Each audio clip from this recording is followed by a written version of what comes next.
इस वीडियो में हम किबेहो के विजनरी सेगाताशा को हमारे प्रभु के दर्शन के बारे में बता रहे हैं। यीशु के अनुसार दुनिया का अंत इसी वजह से होगा। अब तक बताई गई सबसे महान कहानियों में से एक कहानी एक ऐसे लड़के की है जो यीशु से मिला और उसने उनसे वे सभी सवाल पूछने की हिम्मत की जिन्होंने समय की शुरुआत से ही इंसानियत को परेशान किया है। उसका नाम सेगाताशा था। वह रवांडा के सबसे दूरदराज इलाके में एक अनपढ़ मूर्ति पूजक परिवार में पैदा हुआ एक चरवाहा था। वह कभी स्कूल नहीं गया, उसने कभी बाइबल नहीं देखी और कभी चर्च नहीं गया। फिर 1982 में एक गर्मी के दिन जब वह 15 साल की उम्र में एक पेड़ की छाया में आराम कर रहा था तो यीशु मसीह उससे मिलने आए। यीशु ने उस हैरान नौजवान से पूछा कि क्या वह इंसानियत को यह याद दिलाने के मिशन पर जाने को तैयार होगा कि स्वर्ग ले जाने वाली जिंदगी कैसे जी जाए। सेगाताशा ने एक शर्त पर यह काम स्वीकार किया कि यीशु उसके सभी सवालों के जवाब दे और उन सभी सवालों के भी जो उसे अपनी यात्राओं के दौरान मिले। आस्था, धर्म, जीवन के मकसद, स्वर्ग और नर्क की प्रकृति के बारे में यीशु लड़के की शर्तों पर सहमत हो गए और सेगाताशा एक ऐसी यात्रा पर निकल पड़ा जो आधुनिक इतिहास की सबसे अद्भुत यात्राओं में से एक बन गई। हालांकि उस पर अक्सर धोखेबाज होने का आरोप लगा और इसके लिए उसे पीटा भी गया, लेकिन सेगाताशा के मासूम दिल और मजबूत आध्यात्मिक ज्ञान ने जल्द ही सबसे ज्यादा शक करने वाले आलोचकों का भी दिल जीत लिया। जल्द ही यह किशोर, जिसने कभी पढ़ना लिखना नहीं सीखा था, प्रमुख बाइबल विद्वानों के साथ धर्मशास्त्र पर चर्चा करने लगा और सभी संप्रदायों के पादरियों और पुजारियों को सलाह देने लगा। वह रवांडा में इतना मशहूर हो गया कि कैथोलिक चर्च ने उसकी कहानी पर रिसर्च की। जिन डॉक्टरों और मनोचिकित्सकों ने सेगाताशा की जांच की, वे चमत्कार के गवाह बनने पर सहमत हुए। उसके शब्द और सरल सच्चाइयों ने जहां भी वह गया, हजारों दिलों और आत्माओं को छुआ। 1994 के रवांडा नरसंहार के दौरान अपनी मृत्यु से पहले सेगाताशा ने 8 साल तक अपनी यात्राओं और यीशु के साथ बातचीत को रिकॉर्ड किया। उनसे वही सवाल पूछे जो हम सभी जानना चाहते हैं। हमें क्यों बनाया गया? हमें दुख क्यों सहना पड़ता है? अच्छे लोगों के साथ बुरी चीजें क्यों होती हैं? दुनिया कब खत्म होगी?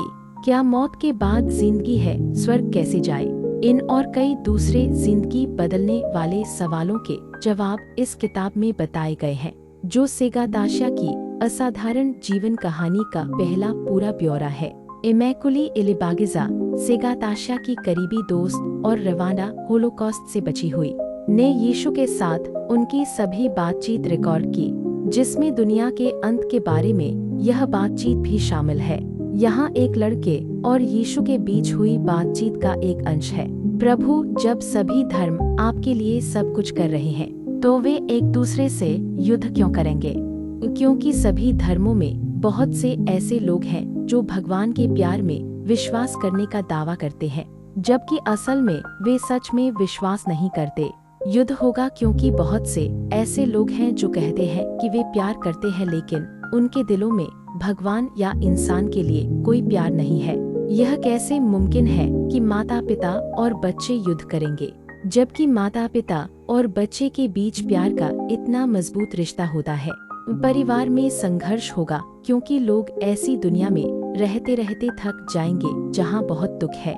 लोग दुनिया से तंग आ जाएंगे और दुनिया लोगों से तंग आ जाएगी। इंसान का बेटा इतना महान हो जाएगा कि दुख से दुख पैदा होगा। माताएं अपने बच्चों को दर्द से भरी दुनिया में लाने के बजाय बांझ रहना पसंद करेंगी। बड़े आदमी जिंदगी से इतने थक जाएंगे कि वे अपने दुख को कम करने के लिए रोएंगे और मौत के लिए प्रार्थना करेंगे। दुनिया के सभी हिस्सों में कई भूकंप आएंगे। कुछ हिस्सों में सूरज इतना तेज होगा कि जमीन सूख जाएगी और फसलें साल दर साल खराब हो जाएंगी। हवा जमीन को उड़ा ले जाएगी और लगातार बारिश से बड़ी बाढ़ आएगी।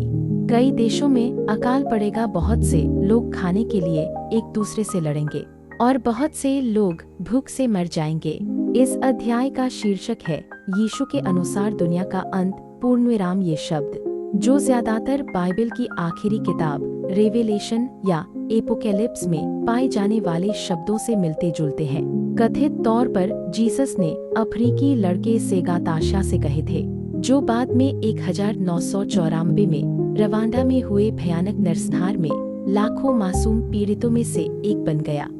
उस खूनी नरसंहार से 13 साल पहले, जिसने रवांडा को तबाह कर दिया था और 10 लाख से ज्यादा लोगों की जान ले ली थी, वर्जिन मैरी और जीसस किबेहो के दूरदराज के गांव में 8 बच्चों को दिखाई दिए, जिनमें वह लड़का सेगाताशा भी शामिल था।